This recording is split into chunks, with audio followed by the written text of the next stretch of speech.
علیکم ناظرین، پچھلی قسط میں آپ نے دیکھا کہ ایک تجارتی قافلے پر حملہ ہو گیا تھا اور المیلا ان ڈاکوؤں کو مارنے کے لیے پہنچ گئی تھی۔ اس قسط کے بعد میں کچھ زخمی ڈاکو وہاں سے بھاگ جاتے ہیں جبکہ باقی مارے جاتے ہیں۔ پھر المیلا اپنے ساتھیوں کو کہتی ہے اب ارطغرل سے بات کرنے کا وقت آ گیا ہے۔ یہ کہہ کر وہ اپنے 2 آدمیوں کے ساتھ کائی قبیلے کی طرف روانہ ہو جاتی ہے۔ اسی دوران کائی قبیلے میں ایک ریس ہونے والی تھی، سب تیار کھڑے تھے۔ پھر ایک سپاہی ہوا میں تیر چلاتا ہے اور ریس کا آغاز ہو جاتا ہے۔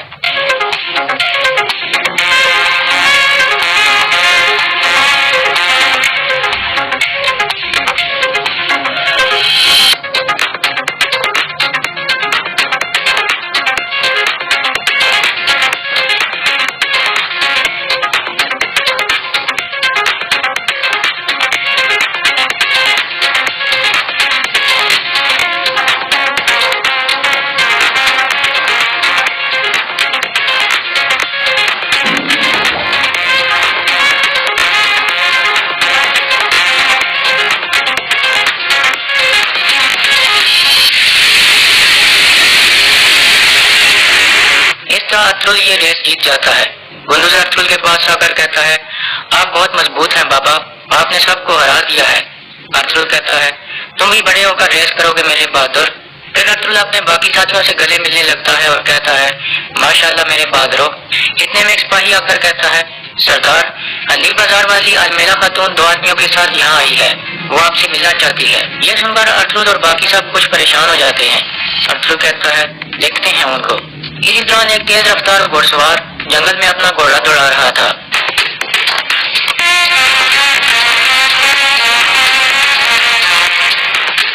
راستے میں گورنر کریتوس کے آدمی کھڑے تھے۔ لیون کے گھوڑے کا کھر خراب ہو گیا تھا۔ اتنے میں وہ گھوڑ سوار وہاں پہنچ جاتا ہے۔ لیون اسے روک لیتا ہے۔ وہ آدمی گھوڑے سے نیچے اترتا ہے تو لیون اس سے پوچھتا ہے تم کہاں جا رہے ہو؟ لیکن وہ آدمی آگے سے کوئی جواب نہیں دیتا۔ لیون کہتا ہے جواب دو آدمی، لیکن وہ آدمی دوبارہ کچھ بھی نہیں بولتا۔ پھر لیون اپنے سپاہیوں کو کہتا ہے مار دو اس کو۔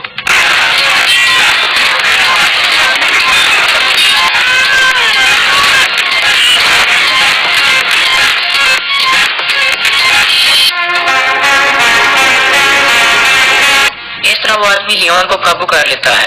اس کی آنکھ نویان جیسی لگ رہی تھی۔ دوسری طرف ارطغرل المیلا سے ملاقات کر رہا تھا۔ المیلا کہتی ہے میرے قافلے پر ڈاکوؤں نے حملہ کیا ہے ارطغرل صاحب، میرے آدمی مارے گئے ہیں۔ یہ سن کر ارطغرل کہتا ہے بامسی، کافی وقت سے ڈاکوؤں کا ہم سے سامنا نہیں ہوا، پھر یہ اچانک کہاں سے آ گئے؟ بامسی کہتا ہے ہمارے سپاہی ہر وقت گشت پر ہوتے ہیں سردار، تجارتی راستہ تو صاف ہے۔ المیلا کا آدمی کہتا ہے لیکن حقیقت میں راستہ صاف نہیں ہے۔ یہ سن کر ارطغرل غصے میں کھڑا ہو جاتا ہے۔ پھر المیلا کہتی ہے ارطغرل صاحب، ہم یہاں آپ کی دعوت پر آئے تھے، ہمیں بتایا گیا تھا کہ آپ کا علاقہ محفوظ ہے، لیکن ہمارے آدمی بازار پہنچنے سے پہلے ہی مارے گئے۔ تقریباً ہمارا سارا مال چوری ہو گیا ہے، کیا آپ ہمیں ڈاکوؤں کے رحم و کرم پر چھوڑ دیں گے؟ یہ سن کر حلیمہ غصے میں کہتی ہے خاتون، منہ سنبھال کر بات کرو، تم سردار اعلیٰ ارطغرل سے بات کر رہی ہو، یہ ڈاکوؤں سے نپٹ لیں گے انشاءاللہ۔ پھر ارطغرل کہتا ہے ہم ڈاکوؤں سے نپٹ لیں گے اور لوٹے ہوئے مال کی قیمت آپ کو ادا کر دیں گے۔ ڈاکو پہلے بھی زیادہ دیر ہمارے علاقے میں ٹک نہیں سکے اور اس دفعہ بھی وہ بچ نہیں سکیں گے، ابھی آپ بازار جاؤ اور اپنا کام کرو۔ المیلا کہتی ہے انشاءاللہ ارطغرل صاحب، لیکن اگر آپ نے ہماری حفاظت نہ کی تو پھر ہمیں خود اپنی حفاظت کرنی پڑے گی، آپ مجھے اجازت دیجیے۔ یہ کہہ کر وہ چلی جاتی ہے۔ اس کے جانے کے بعد ارطغرل اپنے ساتھیوں کو کہتا ہے تیار ہو جاؤ میرے بہادروں، ہم پتہ لگائیں گے کہ یہ ڈاکو کون ہے۔ دوسری طرف لیون بلیجی قلعے میں پہنچ چکا تھا۔ کریتوس پوچھتا ہے کون ہے یہ آدمی لیون؟ لیون کہتا ہے میں نہیں جانتا حضور، اس نے کہا ہے کہ وہ ایک مسافر ہے، لیکن وہ کوئی عام آدمی نہیں لگتا، مجھے یقین ہے اس کے پاس ارطغرل کے بارے میں کوئی اہم معلومات ہے۔ کریتوس پوچھتا ہے یہ آدمی کیا چاہتا ہے؟ لیون کہتا ہے ارطغرل کا سر۔ یہ سن کر کریتوس کہتا ہے اسے اندر بھیجو۔ پھر وہ آدمی اندر داخل ہوتا ہے جو دراصل نویان تھا۔